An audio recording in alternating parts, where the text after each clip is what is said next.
aspirin. I don't think I'll ever let you in. Easier to break it off best friends. I don't really understand myself. I don't really understand, need help. I don't wanna be left on the shelf. Couldn't even hear me if I yelled. It's so cold.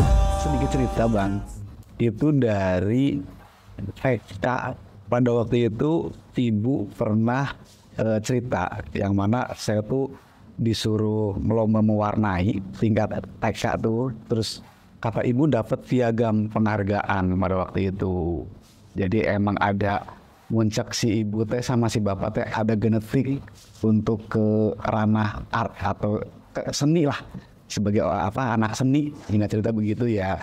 Terus lanjut lagi di SMP pada waktu itu. Nah di SMP itu ada pelajaran yang mana pelajaran itu menggambar, atau kalau kata kita mah disebutnya tuh mungkin pelajaran tambahan ya, ekstrakurikuler atau sedemikian rupanya waktu di SMP. Nah itu tuh singkat cerita sedikitnya, bukannya sombong nih bang, dapetin nilai yang di atas rata-rata teman-teman, tapi khususnya di melukis atau kesenian itu. Nah jadi setelah TK, SD juga, ini SD juga sebenarnya ada, sempat dimasukin juga sama guru wali kelas untuk ikut lomba menggambar tingkat masih di ranah kecamatan pada waktu itu. Tapi nggak dilekenin nih bang, atau nggak di apa sih namanya, nggak difokusin, karena mungkin SD kan masih senang sekolah pada umumnya lumrah lah, bola, teman main bola tuh aku pengen bisa main bola, intinya kan kayak gitu kan. Jalan ke SMP-nya ketemu lagi sama pelajaran itu yang kayak tadi saya bicarakan itu, tapi masih tetap gontok-gontokan nih sama perasaannya. Jadi aku mau kesenian rupa apa aku ingin main bola pada waktu itu, walaupun seringkali teman-teman pasti ngajaknya yang lain main bola. Singkat cerita lagi, masuk di STM ketemunya sama lagi di dua kesukaan yang hampir berdampingan antara berkesenian nih sama main bola tuh, tapi tetap milihnya di berkesenian. Dan di STM itu kebetulan saya masuk di STM jurusan otomotif, yang mana di situ sudah mulai untuk penjurusan seperti menggambar drawing untuk bagian mobil. Mesinnya pun dibedah sama guru saya tuh, sok silakan kalian menggambar nih partikel-partikel struktur mesin. Nah di situ tuh mulai kayak ada perasaan, wah seru nih di sini nih. Mungkin saya kalau udah lulus STM kayaknya aku harus kuliah. Yang mana kuliah itu kan kalau di kampung saya bang, itu kan di Cipari ya, itu di Cilacap Barat tepatnya. Itu nggak jauh dari yang namanya Institut Seni Indonesia atau ISI Yogyakarta. Nah pikiran saya nih, wah ini saya lulus STM kayaknya kalau mama sama bapak, emak dan bapak punya uang gitu, kayaknya asing juga nih aku untuk kuliah seni rupa.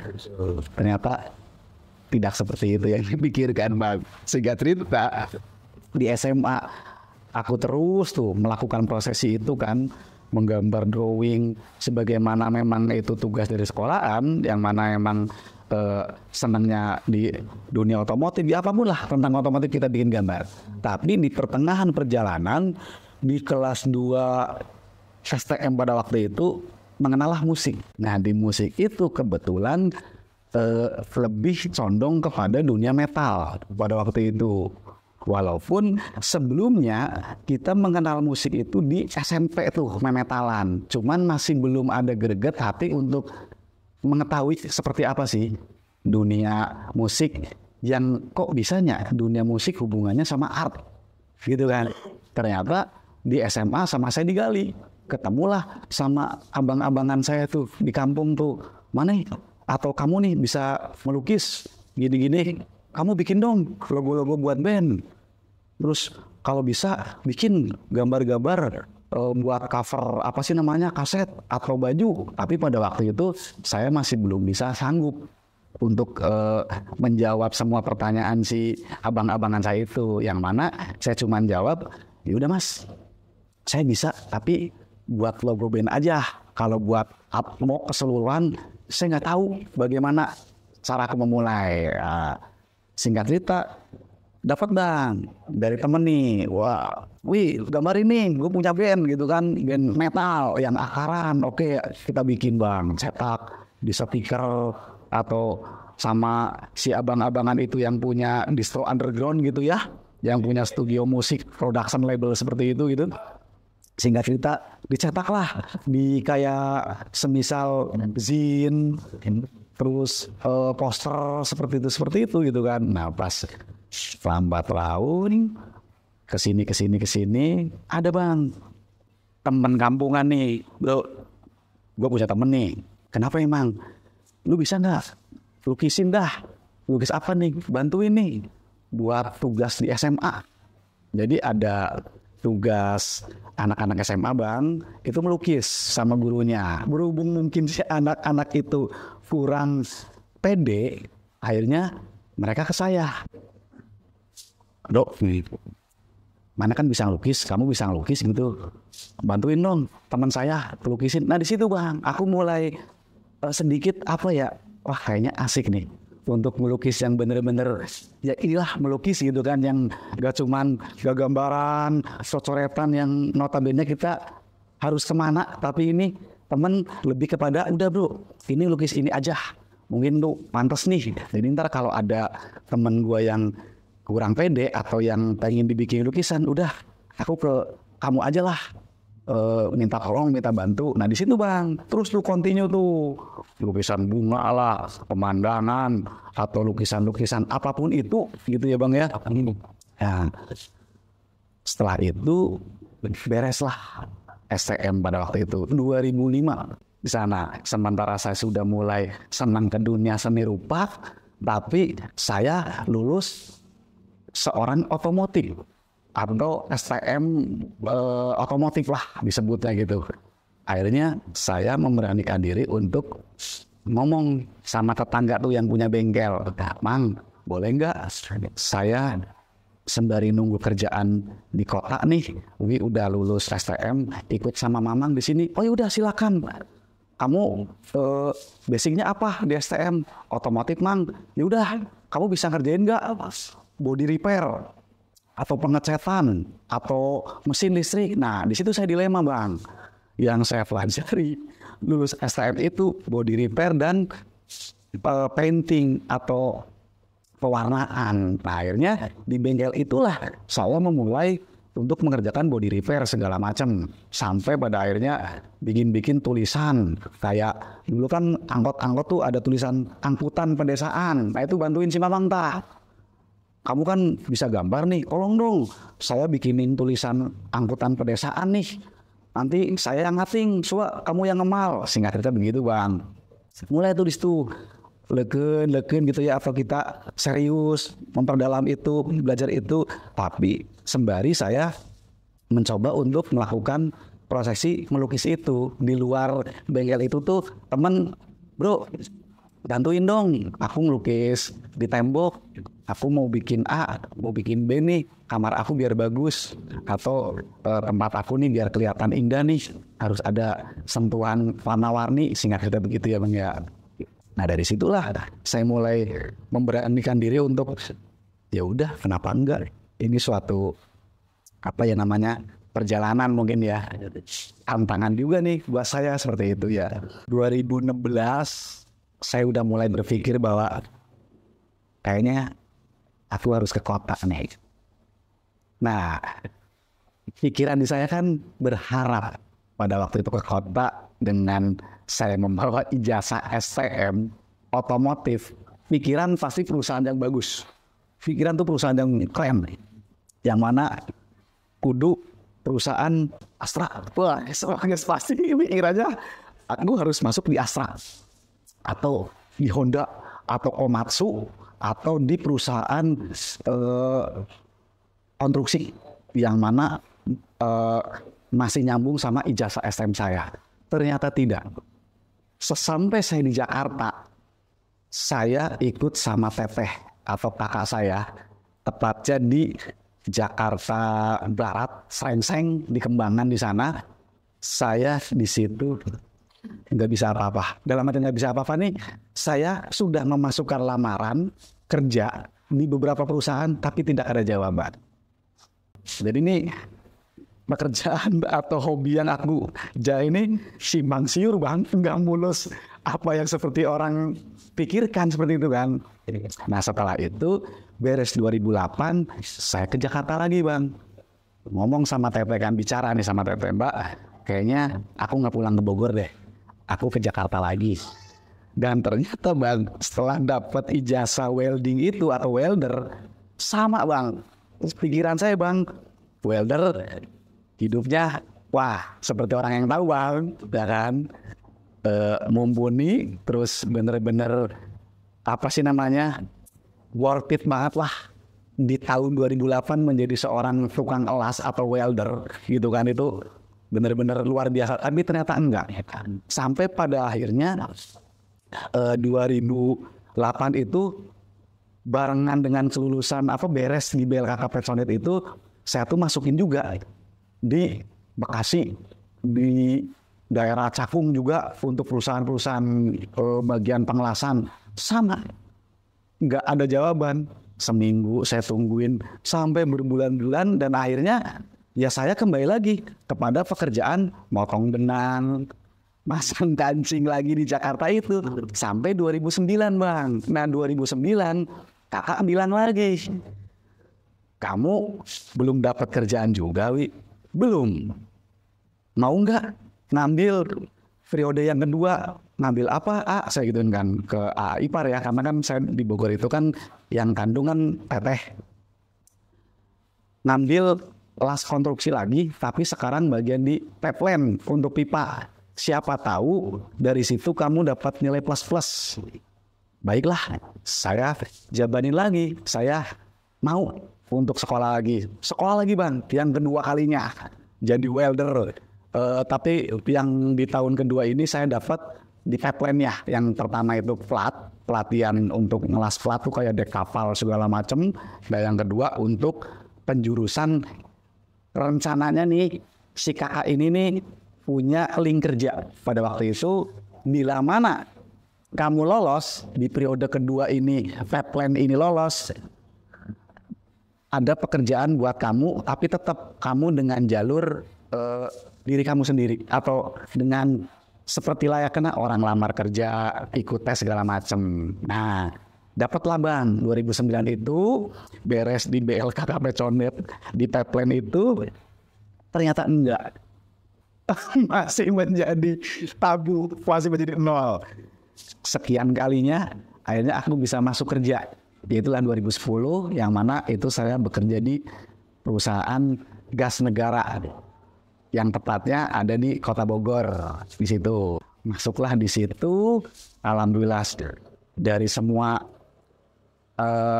orang-orang di dalam Evan, dan memang dia memahami, oke, semua dicek segala macam, dan saya dites di situ, alhamdulillah lolos, dan mulailah saya bekerja di situ di perusahaan gas negara itu. Saya dari 2010 sampai 2017 pada waktu itu.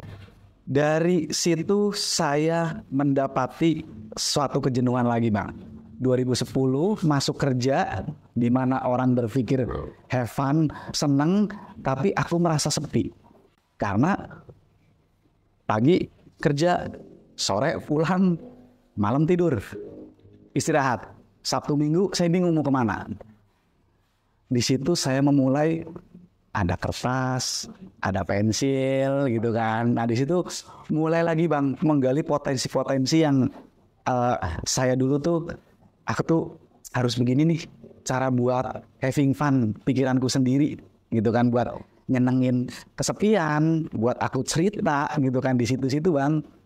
Jadi mau nggak mau ya aku melakukan prosesi itu, aku melukis lagi, mau apa sih namanya tuh, belanja-belanja alat lah sedemikian rupa. Dari 2010, 2011 aku sudah mulai nyaman, tapi tidak sampai di situ. Seketika saya udah nyaman dengan kerjaan jalan 1 tahun dan aku mulai kembali ke hobiku yang ngelukis, di situ wah bisikan-bisikan datang nih Bang. Dari temen atau kakakku pribadi juga. Yang Imar itu yang tadi. Wih, kamu udah jalan 1 tahun. Kamu bekerja di perusahaan ini. Kamu mau nggak naik level lagi? Naik level maksud apa? Ya kali aja kamu setelah jadi pekerja nih di sini, kamu ngelas segala macem. Ya orang kan pengen naik grade Bang, naikin kalau bahasa orang-orang awam tuh derajat gitu kan dalam perusahaan. Terus saya ngapain gitu kan? Mau nggak kamu kuliah? Kuliah? Uang dari mana? Nanti bantu. Tapi saya nggak mau Bang dibantu. Akhirnya saya banding sama si kakak. Saya pengen ngumpulin uang sendiri dari hasil saya bekerja. Dan ini kan saya baru 1 tahun berjalan. Saya kasih waktu kalau itu pengennya tapi di pikiran Bang sama teman-teman tuh juga sering ngobrol di kantor. Kalau bekerja sambil kuliah ada nggak sih? Awal mula tuh nanya tuh, terus bagaimana sih cara mengatur waktu? Terus di mana sih tempat fakultas yang dekat atau kuliahan terdekat gitu? Ngobrol-ngobrol, sharing, dapatlah. Saya tuh 2012 itu dikasih tahu sama temen di Universitas Ibnu Khaldun. Singkat cerita di situ mulai berpikir tuh Bang, waduh, ini kalau begini gimana ya? Akhirnya udah tuh. Jadi antara kuliah, kerja, berkarya itu terus tuh sama di-push tuh di situ. Saya mau nggak mau nih, daripada saya pikiran aral kemana-mana. Oke, di sini saya harus memastikan bahwa ya aku harus mampu menghadapi itu semua. Satu kuliah, pekerjaan, sama aku senangnya sekarang melukis. Nah di situ Bang, di-push terus Bang. Jadi kuliah, bekerja, Sabtu Minggu aku libur, aku untuk melukis. Dan selalunya aku ulang treatment itu. Tapi tidak habis di situ juga. Perjalanan di semester 4 dan semester 5 aku berganti pikiran. Aku condong malah ke PSDA dan ke ruang terbuka hijau. Tapi tidak mengambil konstruksi. Aku mengambil untuk membuat seperti CAD, seperti itu ya, menggambar pakai AutoCAD itu. Saya pengennya tuh melawan takdir atau melawan kebiasaan yang ini apa sih? Jadi selalu ada upgrade yang aku pengenin tuh. Kayaknya menarik nih. Celok ke sini, aku pelajari Bang sampai ke 5 tuh. Ini apa sih? Aku pelajari lagi sampai ke 5. Dan seperti itu sampai beres kuliah pun seperti itu. Jadi di sela-sela aku bekerja pada waktu itu kan 2017 sampai 2017 itu, soalnya prosesnya 3 itu, melukis, bekerja, kuliah dan melukis. Itu 2017 setelah saya kena PHK. Di bulan Mei 2017 temanku hadir Bang, atau datang kemari. Lu nggak kasihan nih? Kasihan apa Bang? Bini lu lagi hamil. Oke, terus lu kan habis kena PHK, lu masuk lagi deh di PGN. Kok di PGN lagi? Kan gue udah di PHK. Saya gitu kan, nih mohon maaf ya, saya udah di PHK gitu kan. Tenang, aku bawa kamu. Tapi ini perusahaannya lain. Ini masih tetap di ruang lingkup PGN, tapi kita tuh di anak perusahaan namanya PT Sena, Solusi Energi Nusantara. Itu di 2017 bulan Mei, tanggal 1 saya ditawarin, saya tanggal 2 masuk bekerja Bang. Nah kenapa saya resign Bang dari PT Sena itu? Poin pertama, nih saya gak bisa nih kalau terus-terusan di-push sama perusahaan yang mana sampai saat ini pun saya belum bisa apa-apa dan gak bisa jadi apa-apa oleh perusahaan itu. Pikiran kita kan cuma bekerja dapat duit gitu kan. Sama halnya kayak kemarin saya bekerja selama 7 tahun. Ini saya nggak dapat apa-apa nih. Kalau cuma bekerja notabene saya cuma dapat duit, mohon maaf. Di lampu merah banyak banget. mungkin berjuta-juta bang, hasil pundi-pundi rupiah lebih besar dia daripada kita gitu kan. Nah di situ saya memilih saya resign dengan alasan yang pertama, saya mau menyelesaikan skripsi. Dan memang betul bang, pada bulan Juli sampai Agustus itu saya sedang membereskan skripsi pada waktu itu. Yang alhasil, alhamdulillah saya dikatakan lulus dari prodi Wika Bogor sama rektorat dari Wika Bogor sebagai sarjana teknik sipil pada waktu itu, dengan isi skripsi membahas tentang sempadan sungai di Cisadane sama ruang terbuka hijau pada waktu itu. Itu sulit banget. Yang dari STM terus nyambung ke welding, sekolah teknik sipil, kesenangan lukis, endingnya ruang terbuka hijau atau tata kelola lahan bang. Itu nggak nyambung sama sekali dengan apa yang aku jalani sampai saat ini kan. Oke, di ACC bang. Kembali lagi ke si bos, kamu silakan balik lagi kalau memang kebutuhan perkuliahan kamu sudah beres. Tapi saya dalam hati udah kekeh bang, aku nggak bisa, harus balik ke perusahaan yang mana aku nanti bakal akan seperti itu lagi. Bekerja, dapat gaji, besok bekerja, dapat gaji, kelar. Detik ini saya begini bang, melukis yang sukanya ditipu teman. Galeri Mini bang, Galeri Mini, Studio Mini, UI23 Art Painting Studio. Itu di Jalan Kenanga Permai, di Blok EE, nomor 43, tepatnya di RT 5, RW 15, Komplek Balitro, Bogor Barat. Sedikitnya pesan dari saya sendiri, dan itu pun untuk saya sendiri juga sampai detik ini gitu. Pesannya, ya lakukan apa yang menurut kamu itu baik, dan kamu harus punya timing. Tetap bang, nomor satu, kita punya pola pikir dan kita punya literasi. Karena sesuatu apapun tanpa dipikirkan dengan literasi, atau kita punya timing, atau kita punya sedikit edukasi gitu, sama aja kita pepesan kosong. Kuncinya itu yang mau kita lakukan untuk besok atau lusa, itu kita harus pikirkan itu lebih dalam. Nggak semata-mata wah aku tiba-tiba jadi pelukis atau tiba-tiba jadi musisi karena nasib. Tidak, semua ada proses. Dan hobi itu sebenarnya saya tuh nol bang. Hobi itu saya nggak ada, dalam arti nggak ada. Ya kenapa jadi seperti ini, itu bukan hobi. Karena apa? Ya belajar. Hobi itu cuma 1%, selebihnya 99% ya kita belajar gitu. Jadi hobi itu, membicarakan tentang hobi atau kesukaan apapun itu bullshit menurut saya, bohong.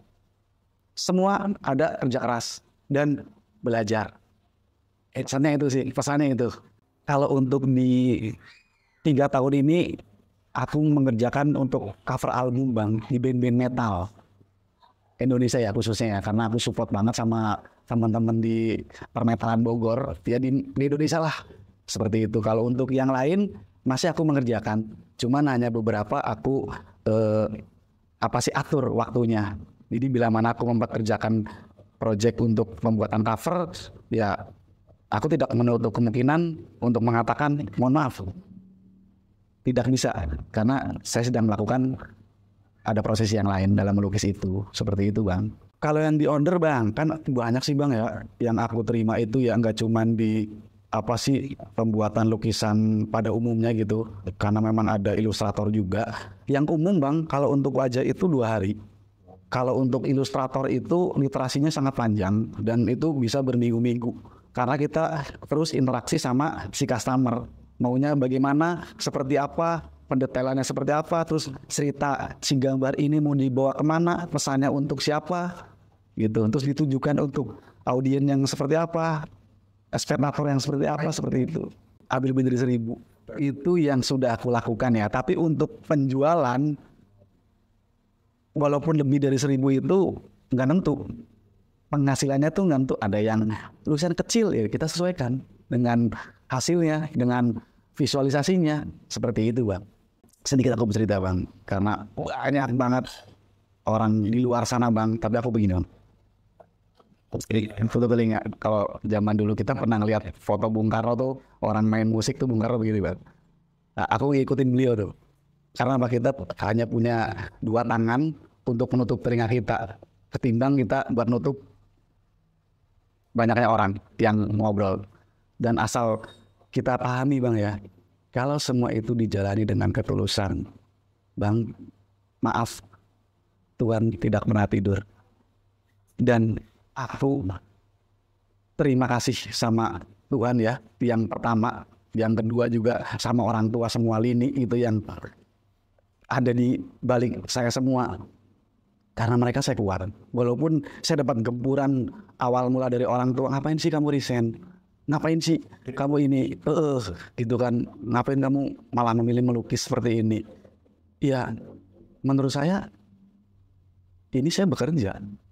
Karena mindset orang zaman dulu bekerja itu kantoran, pakai dasi, pakai jas, baju rapih, rambut halus, melipis, dan saya pun melakukan seperti itu.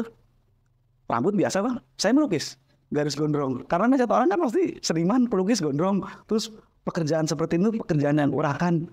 Mohon maaf, literasi dan perjalanan saya, buku-buku saya banyak saya baca, gitu kan. Nggak cuman melukis hanya sebatas aku ngikutin orang, aku pengen jadi kayak orang, enggak Bang, nggak sampai seperti itu gitu.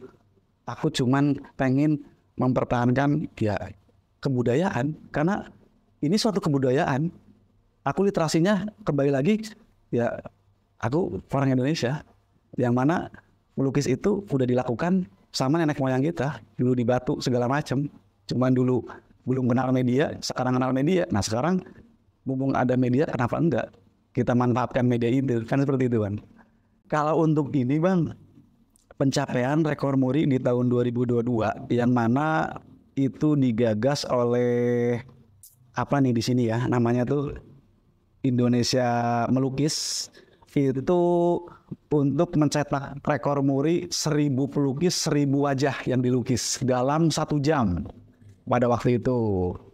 Cuman ini bertepatan masih dengan kurun waktu COVID pada waktu itu. Jadi sama pandemi ya kan di situ. Jadi ada sebagian yang offline, ada sebagian yang online. Jadi nanti ini bisa dilihat ulang Bang di YouTube, ada track recordnya, ada yang ini.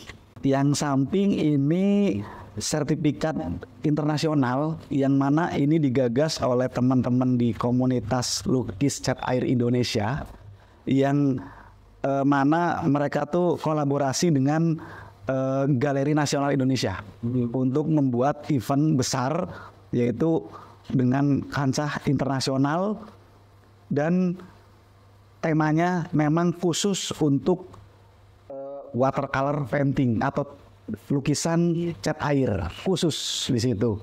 Nah salah satunya saya masuk di perwakilan 160 pelukis Indonesia, tapi di khusus jalur cat air pada waktu itu ketemu sama berbagai negara Bang. Itu hampir 53 negara lebih, kurang lebih di situ. Dari pokoknya sedunia mungkin adalah Nepal, Belgia, terus Netherlands, segala macam, Inggris tuh ada semua di situ. Alhamdulillah Bang, kalau dukungan dari istri sejauh ini beliau sendiri mungkin mengakui ya Bang, gitu ya, mengakui bahwa wah suami gue idealis nih gitu. Mungkin, tapi aku merasakan hal yang aku rasakan kan tentang istri. Siapa sih Bang istri yang mau suaminya tuh seperti ini? Pasti kan director, terus staff atau jenderal, mayor jenderal sama kopral jenderal kan gitu ya. Tapi ini pelukis ya pasti kan begitu Bang. Siapa sih Bang istri yang nggak panik gitu Bang ya.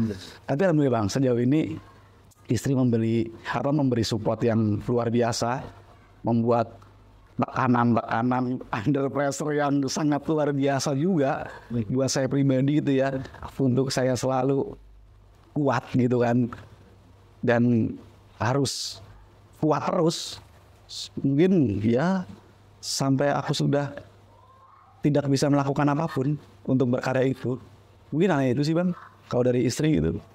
Harapan untuk seorang pelukis tidak banyak dan tidak muluk-muluk, tetap tetap berkarya sesuai di jalurnya, konsistensi gitu kan. Dan adapun untuk pemerintah segala macam ya bantu kami gitu sebagai para pelukis, sediakan wadah yang mana pada mestinya harus itu kan, untuk apa kita mengenalkan yang mana Indonesia punya cita rasa dan berkesenian yang di atas rata-rata pada negara lain. Seringkali kita dihadapin dengan fragmen yang estetik, yang mana semua itu kembali ke diri kita, kembali ke literasi diri kita, yang mana apapun itu yang kita hadapi hanya diri kita yang mampu untuk memerangi itu, Bang.